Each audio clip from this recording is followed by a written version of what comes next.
प्रिय भक्तगणों, हमारे चैनल नई जिंदगी में आप सभी का अभिनंदन है।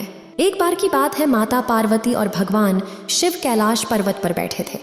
तब माता पार्वती किसी बात पर भगवान शिव से नाराज हो जाती है और रूठ जाती है। तब भगवान शिव माता पार्वती को मनाने का प्रयास करते हैं। फिर माता पार्वती मान जाती है। तब भगवान शिव कहते हैं कि पार्वती इस पृथ्वी लोक पर कुछ स्त्रियां पति को मूर्ख समझती है, उसके प्रेम को उसकी कमजोरी समझती है। इसलिए आपको मैं इस कथा के माध्यम से आपको बताने जा रहा हूं कि हम लोगों में कभी भी प्रेम कम ना हो। इसलिए प्रिय, इसे ध्यान से सुनना और समझना और पृथ्वी लोक पर ऐसी महिलाओं को संदेश देना कि वैवाहिक जीवन कैसे निर्वाह किया जाता है। तो कथा शुरू करते हैं। कौन कौन स्त्रियां अपने पतियों को गुलाम बनाकर रखती हैं? श्रोताओं, आज का वीडियो और आज की जानकारी अत्यंत महत्वपूर्ण है। आज मैं आपको बताऊंगा कि कौन कौन स्त्री अपने पतियों को गुलामी में बांध कर रखती हैं। वे पति का सम्मान नहीं देती, बल्कि वे उन पर आत्मसमर्पण दिखाती हैं। वे नहीं समझती कि पति को सही मायने में साथी की तरह देखना चाहिए। वे उन पर हुक्म चलाती हैं, उनके साथ अत्याचार करती हैं, उनसे झगड़ती हैं, उनके साथ अशिष्टता दिखाती हैं और उनको धमकी देती हैं। वह चाहती हैं कि उनके पति उनके सभी आदेशों का पालन करें। अगर आप यह कहानी सुन रहे हैं तो पूरा सुनिए। इस कथा को आधा अधूरा छोड़कर जाने की गलती मत करिएगा, क्योंकि इस पवित्र कथा को पूरा सुनने से मनचाहा फल की प्राप्ति होगी। इसलिए इस कथा को पूरा सुने। आप शिव भक्त हैं तो भोलेनाथ का अनादर ना करें। तो श्रोताओं, इस वीडियो को पूरा जरूर देखें। आखिर किस तरह की स्त्रियां पतियों के साथ ऐसा आचरण करती हैं? वैसे तो कहा जाता है कि पति पत्नी को एक दूसरे का सम्मान करना चाहिए, एक दूसरे के दुख सुख में ख्याल रखना चाहिए, एक दूसरे के साथ हाथ बंटाना चाहिए। यदि पुरुष अपनी स्त्री की मदद करता है और उसकी सेवा करता है तो इसमें कोई बड़ी बात नहीं है। इसमें पुरुष की गरिमा भंग नहीं होती। ये तो प्यार और शिष्टाचार की बात है। लेकिन वहीं पर आप इसे नकारात्मक सोचने वालों की तरह सोचते हैं। मैं एक बड़े खानदान की बेटी हूँ, मैं उससे अधिक पढ़ी लिखी हूँ, मैं उससे श्रेष्ठ पद पर बैठी हूँ, मैं अपने पति के साथ सुखी नहीं हूँ, मैं उससे ज्यादा कमाती हूँ, घर का खर्च मेरी वजह से ही चलता है।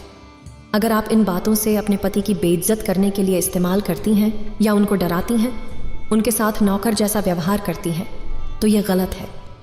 कहा जाता है कि एक व्यक्ति अगर आत्मसमर्पण दिखाता है तो लोग उसे असमर्थ मानने लगते हैं।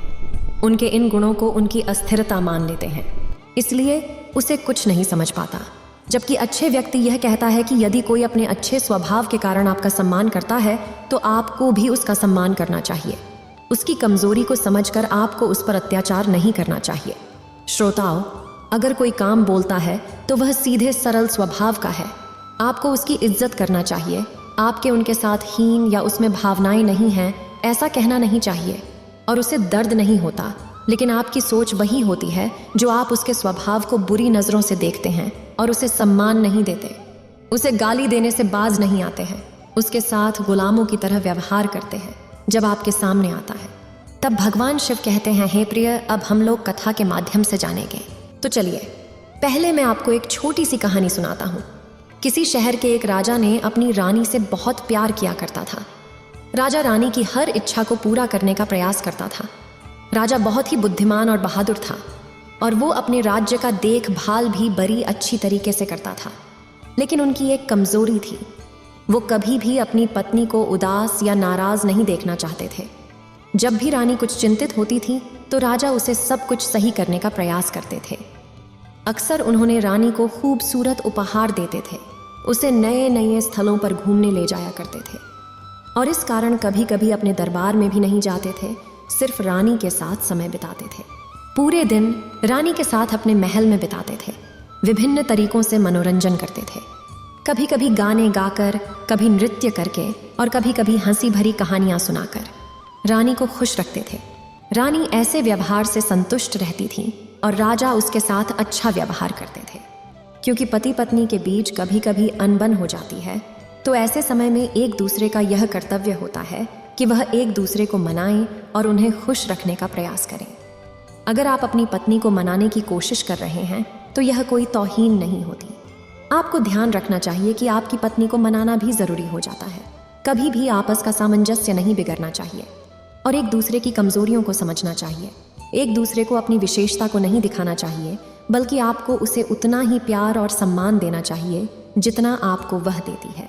पर कई बार पति या पत्नी या अपने साथी की ओर से मिलने वाले प्यार और सम्मान को अपना घमंड बना लेती हैं। उन्हें लगता है कि उनका पति उनकी सुंदरता, उनके विशेष गुण के कारण उस पर वशीभूत है। इसी सोच के कारण वो छोटी छोटी बातों पर रूठ जाती हैं और देखती हैं कि उनका पति उन्हें मनाएंगे या नहीं, चाहे पति की गलती हो या ना हो।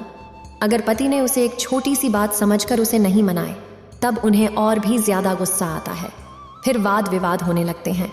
फिर वो लड़ाई उनकी नाक की लड़ाई बन जाती है। इसे कहते हैं नकारात्मक धारणा बनाकर अपनी आदतें खराब करना। यही हुआ उस राजा के साथ। वो जितना रानी को प्यार करता था, उतना ही अधिक रूठने का प्रयास करती थी। रानी उतनी ही और भी ज्यादा रूठ जाने का दिखावा करती थी। उन्हें यह लगता था कि राजा साहब उनके बिना उनसे बिना बोले रह नहीं सकते थे। कई बार तो रानी राजा के समझाने पर ही खाना नहीं खाती थी। राजा की दिक्कत यह थी कि किसी दिन रानी को भूख नहीं लगी और उस दिन उन्होंने खाना नहीं खाया तो राजा साहब समझते थे कि वो आज किसी बात पर नाराज हैं। राजा साहब उसे मनाते हुए खाना खिलाते तो रानी नहीं कहती कि आज मुझे भूख नहीं थी इसलिए नहीं खाया, बल्कि वह उनसे इस तरीके से पेश आती है जैसे वह वास्तव में किसी बात से नाराज हैं। अब तो रोज ऐसा करने की उसकी आदत बन चुकी थी। राजा के सामने हर दिन रानी का रूप बदलता जा रहा था। राजा प्रत्येक दिन और रात रूठने मनाने का काम चलता रहता था। एक दिन रानी किसी बात पर रूठ कर अपने मायके चली गई। राजा को यह समझने में दिक्कत हो रही थी कि उनकी रानी उसे छोड़कर क्यों चली गई और कैसे गई। ये सारी बातें उनके मन में चल रही थीं। उस दिन राजा ने रानी की याद में भोजन तक नहीं किया। वहीं उसने अपने महल में दीपक तक नहीं जलाया। राजा की बेचैनी को देखकर सब दास दासियां हैरान थे, लेकिन किसी को उनके दुखों की जानकारी नहीं थी। पूरी रात राजा सो नहीं पाए। वह सोचते सोचते रात बितानी पड़ी, करवटें बदलते बदलते। सुबह हो गई। तब राजा अपने ससुराल पहुंचे और अपनी रानी से कहा, प्रिय, कल जो हुआ उसके लिए माफ कर दो और हमारे साथ चलो। तुम्हारे बिना वह महल मुझे खाली खाली लग रहा है। राजा ने विनम्रता से रानी से आग्रह किया। तब रानी कहती है कि मैं तुम्हारे साथ चलूंगी, मेरी एक शर्त है।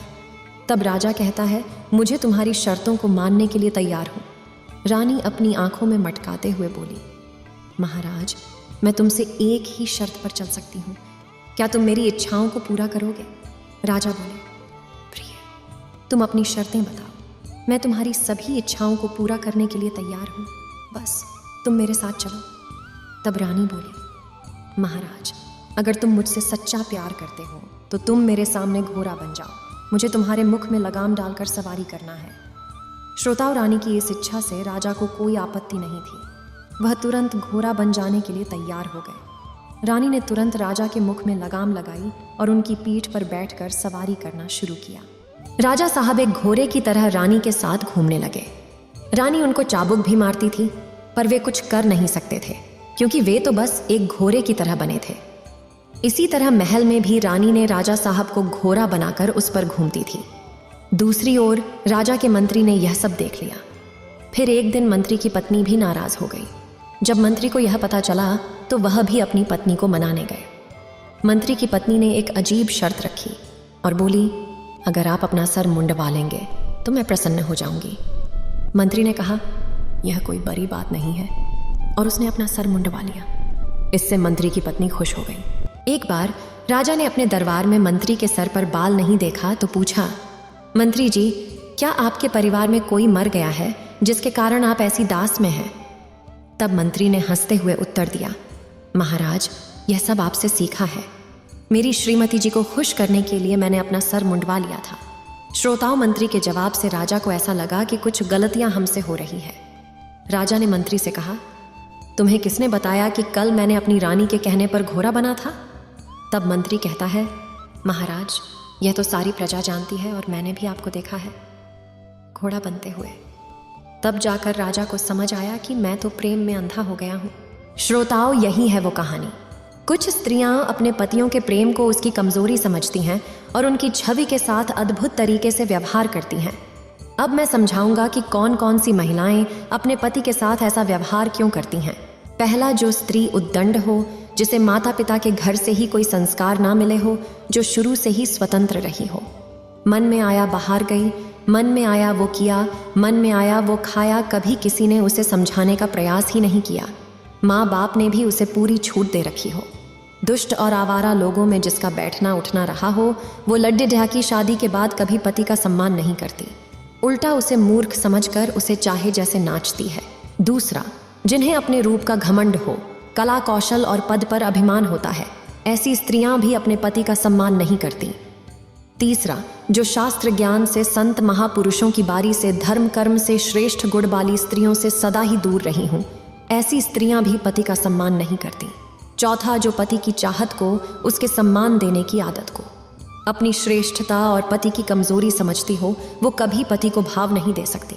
इस वीडियो को बोलते समय कोई त्रुटि हो तो मैं क्षमा चाहती हूँ। उम्मीद है आप सभी को ये वीडियो अच्छी लगी होगी। अगर आप शिव के सच्चे भक्त हैं तो चैनल को सब्सक्राइब और वीडियो को लाइक करके कमेंट में हर हर महादेव लिख दीजिए।